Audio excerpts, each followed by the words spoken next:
So we are 5-6 kilometers away from Syria. There's a valley over there full of refugee camps. What were some of the things that you were seeing on a daily basis in Syria? People tortured, people killed. Took the decision to leave after having her husband detained. He's been shot at 5 to 6 times. How do you see the future for the children here? She sees no future for the kids in any way. They're not even in school. She's just praying. Can you describe a day in your life? Kidnapping, something common in camps? They have many cases. Do you think you will be able to come back to Syria at some point? No. Welcome back to Lebanon.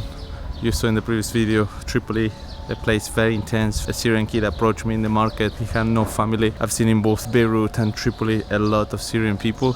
So today we're driving all the way to the north, all the way to the Syrian border. I want to understand how life in the border is and talk to some refugees.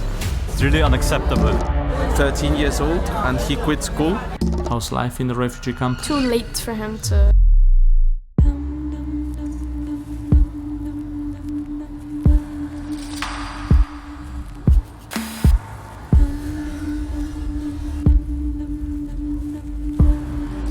Quick stop, we're on our way to the Syrian border. We saw some camps. Let's see if we can talk to somebody. Obviously this is very, very sensitive. It's not that you can come and film, so we don't want to invade anyone, right? Everything that we will do will be with their permission. I'm gonna show you right now how everything looks like. She lives here with her mother. Is it okay if we show your mother? It's okay. Basically, before they left Syria, they would see lots of beatings, lots of bombings, lots of just despicable things that were happening to maybe her friends and family there. So they just decided to leave and come here. As your mother is on the floor with an oxygen tank, who is supporting all this? 3 possible people that come and help. One of them is the United Nations. It's not really something that's constant. Sometimes they pass by to help. Sometimes people who know about their living situations come and help with money, maybe the oxygen tank and whatnot. And some organizations, charities also pass by. Again, not constant, one or the other passes by to help.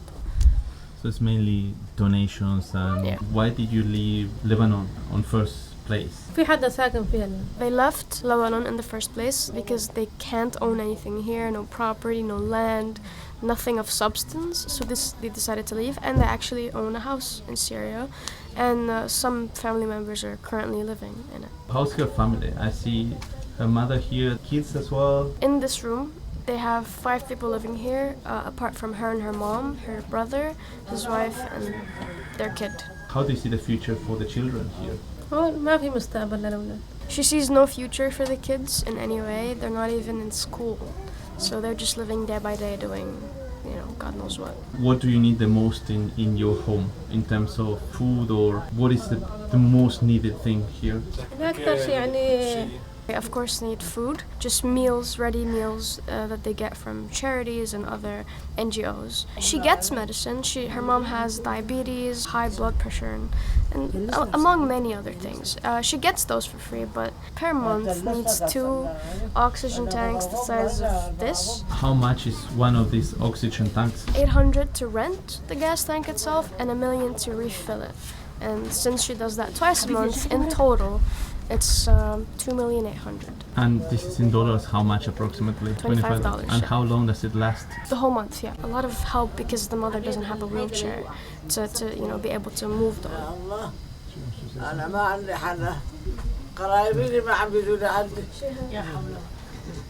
She's just praying.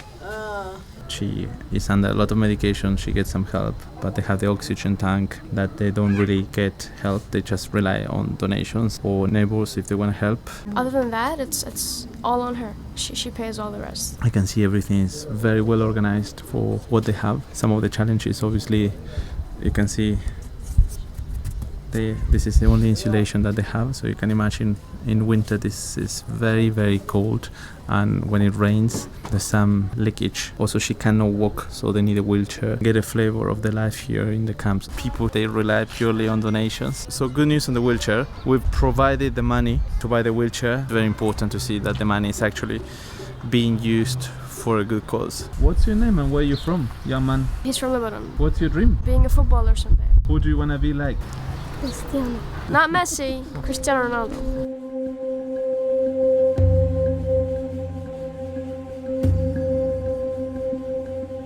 So we are 5-6 kilometers away from Syria. There's a valley over there full of refugee camps. We're gonna drive down all the way to meet people there and hopefully know about life in the border.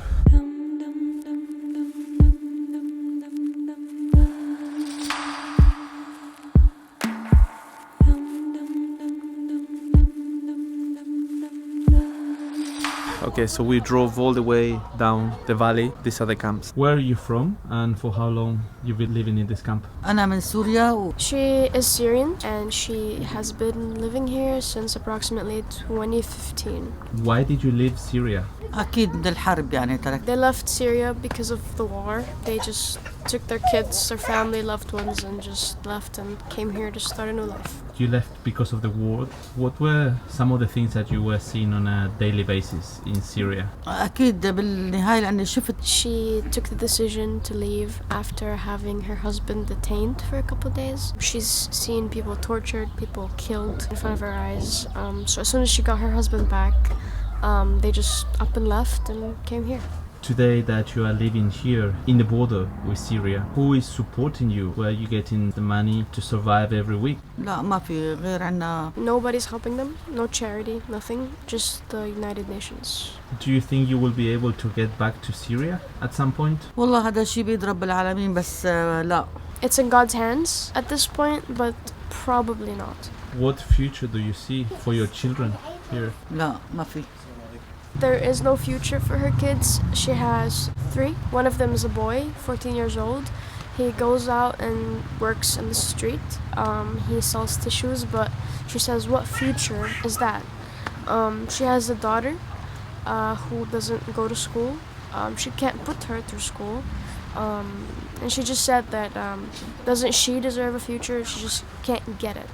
And her other daughter, she did go to school, but she never got opportunities to ever work and do something of herself. Because there are no opportunities. People don't look their way. Why people don't look what's happening? ما بعرف إنه ليش هيك عم يصير مع إنه يعني She doesn't really know, even though in reality the camps for Syrian refugees is actually the most in need of help. Money, charity, food, furniture, any kind of care and support, but they never get it, ever. People always look the other way, like she said, and she doesn't understand why. Do they get like neighbors contributing or people donating for them as well, or is purely United Nations? هون كل العالم وضع ضيق ما حد بيساعد حدا. When it comes to neighbors helping, everyone has a different situation. Usually what happens is the United Nations gives them something, which is never enough, so they have to go ahead and they have debt on themselves, rack up on debt. You know, when the United Nations finally comes forward, contribute, it all goes back to complete their debt. The United Nations comes, you pay the debt, now you're left with nothing. To pay the debt, what debt they need to pay? إنه حساب الخضرجي. The United Nations has a card that they recharge for them, and it's around $70 a month. They go to the markets, take vegetables and just necessities. They don't pay it at that certain time. And then when the United Nations come to recharge the card that they have, they pay their debt with the card. But what happens here is you buy vegetables for 500. At the end of the month, the dollar goes up, so 500 turns into $1 million, which they don't have. And not to mention, they rent tents for $10. Water is about 15 and electricity is about 15. They have so many to cover up on, and the United Nations doesn't exactly help them. One of her sons works in a butchery with his little brother, who's 12. They beat the little brother, and when they asked for protection from the United Nations said, you can just change location, but if you look around, where are they supposed to go? How much money they need per week? Per week, she needs around 2,000,000 liras, which is approximately 20 something dollars now. What is this covering?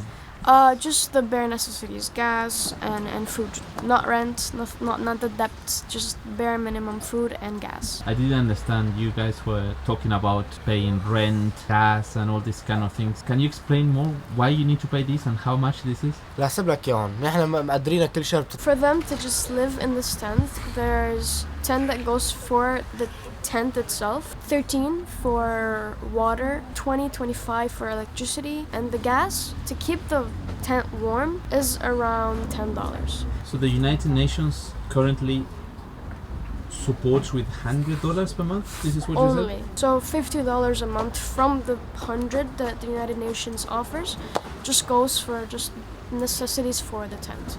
We're not talking about food and anything else. And this 50, let's not forget, it needs to last them the entire month. A family of 6.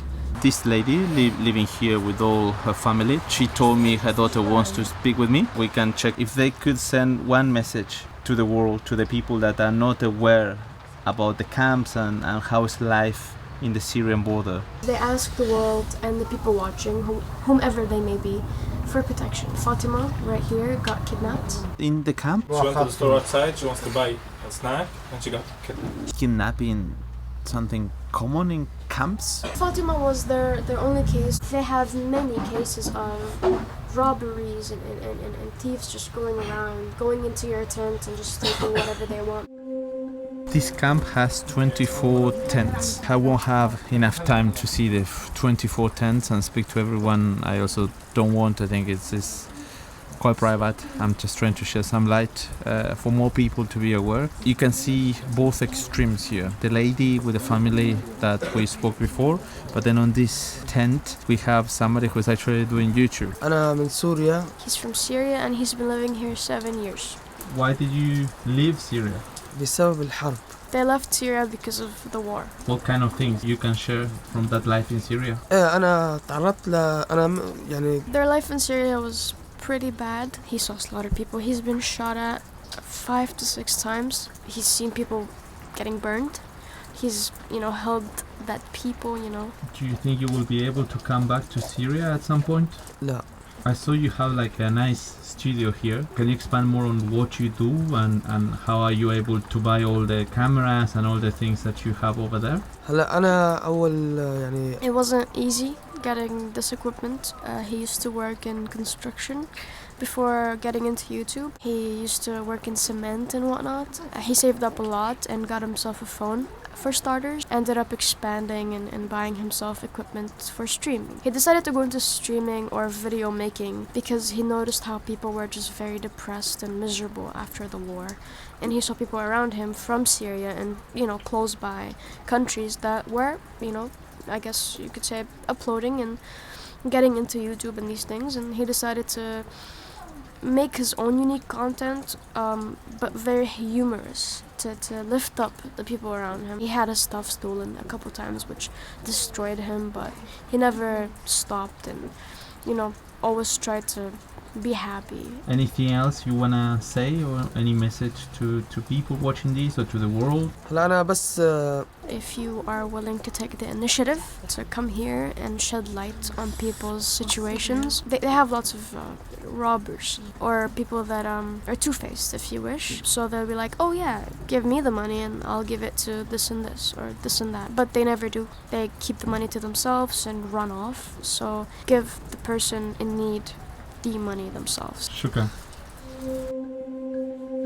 Where are you from and for how long you've been living in this camp? For 7 years, and he's from Syria. One of the reasons he left Syria was because it was quite rough there, financially and otherwise, because of the war. The second reason would be because he had a lot of family members that died. What was his profession or work? حياتي كانت عادة ولد. He didn't have a profession. He used to just do whatever he can to get by and feed his child, basically. In the border of Syria, how is everyday life? عادي يعني إنه. Yes, he's living on the Lebanese-Syrian border. However, with great effort and hard work, he can feed his kids just the necessities. He can supply them with what he can, whereas in Syria, he cannot do that at all. Can you describe a day in your life? لك هلا بالنسبة إنه أنا مثلا شغيل عادي. Alright, wakes up at 6 in the morning, goes down to the farm and works until evening time. Gets around 20 cents a day, which is 200 lira. He gets what he can and goes to bed. No social life, nothing. That's basically what they do every single day. $5 per month. Yeah, to feed his entire family of 5. Do you think you will be able to come back to Syria at some point? It's dangerous for him to take his family and go back. So he says he doesn't think he'll ever go back. There's no light here, there's no electricity. But this is the kitchen, the bathroom, leakage over there. The walls are coming apart. The conditions don't look the best here, but they do everything they can to have a decent living. 24 tents in this camp, but there's a lot more on the other side. All this valley is full of refugee camps. I think one of the biggest problems here so far that I've seen after speaking with different people is the insulation. It's very, very cold in winter and they need heating. Some of them, they have heating, but they need to pay for gas. Everything is becoming more and more expensive. There's hyperinflation at the moment, and obviously United Nations is doing a great job supporting every month all the families here, but obviously it's not enough, and these people sometimes rely on donations, they rely on people's help. Where are you from and for how long you've been living in this camp? أنا من سوريا. She's from Syria. She came here 7 years ago. Her husband was with them when they first got here, but eventually he left. She knows nothing about where he is and what he's doing. She came here pregnant with her daughter. What were the things that you were seeing on a daily basis in Syria? هو من الحرب. She left Syria because of the financial difficulties she was facing and also because of the war. She basically saw someone get burned alive in front of her. She finds Syria to have blood wars, whereas Lebanon has financial wars. She cannot provide her kids with basic needs, and her daughter has her hair falling out and she has no idea why. No one's helping her because she just has nobody. When you came here, your husband left you or your husband went to another refugee camp? If you don't mind, if you can expand on what actually happened there. لا ما بعرف شيء عنه. هو على أساس طالع على سوريا. She wishes she knew what happened with her husband, but unfortunately she has no idea if he even got to Syria because urgently he was just going to go visit his parents and come back. And she does wish that at some point he can come back if he's safe and he's alive, because she has lots of rent for utilities she cannot handle alone in any way possible. She has the kids to take care of and she doesn't have even the money to pay for this tent. What did you eat today? زعتر. Just some bread, some za'atar and tea. Do you think you will be able to come back to Syria at some point? No. She doesn't have the financial ability to even get from here to Syria, and even if she did go there, she has no family, no friends, and she doesn't even know anything about her husband's family, where they're located and where they're at. So she thinks it's better to stay here and continue living life day by day. Do you feel safe here? إيه بحس بالأمان هون بالمخيم. She does feel safe because everyone around her is living through the same, if not worse and harsher situations, so there isn't any discrimination. It's just one big family trying to help out each other. What's your dream? بتمنى حدا يساعدنا. She hopes that someone is able and is kind enough to support her and her family and give her a stable allowance every month, put food on the table for her kids to be able to eat, and most importantly, give her daughter some support and take her to a doctor because she needs blood work and blood tests along with iron tests. When you were a kid, what did you want to do in life? What did you imagine for yourself in the future? To grow up to be a good housewife, a good wife for her husband, and just have her family and friends close by and just live in peace. Anything else you want to share with people about your life, about the camp, about the future? شيء أكيد يا ريت. She just wants the world to look at how they're living, the situations they're being put through and the hunger they're having to endure, the cold they have to live through, among the other many problems they have to face, to just look at it and be compassionate enough, help in any way they can. Look at them and have some kindness and compassion in their heart to, you know, consider that they're people living in these situations and deserve some kind of relief. Thank you very much. شكرا لكم. Right, so we leave now. A very sad story, very intense. The common things with all the people is happy with the help from United Nations, but obviously it's not enough. They rely a lot on the generosity of people, but at the moment it's just United Nations helping them.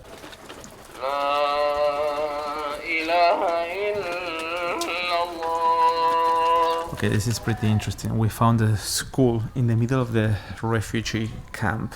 Can you please tell us more about this school that we just found inside the camp? هلا هاي المدرسة.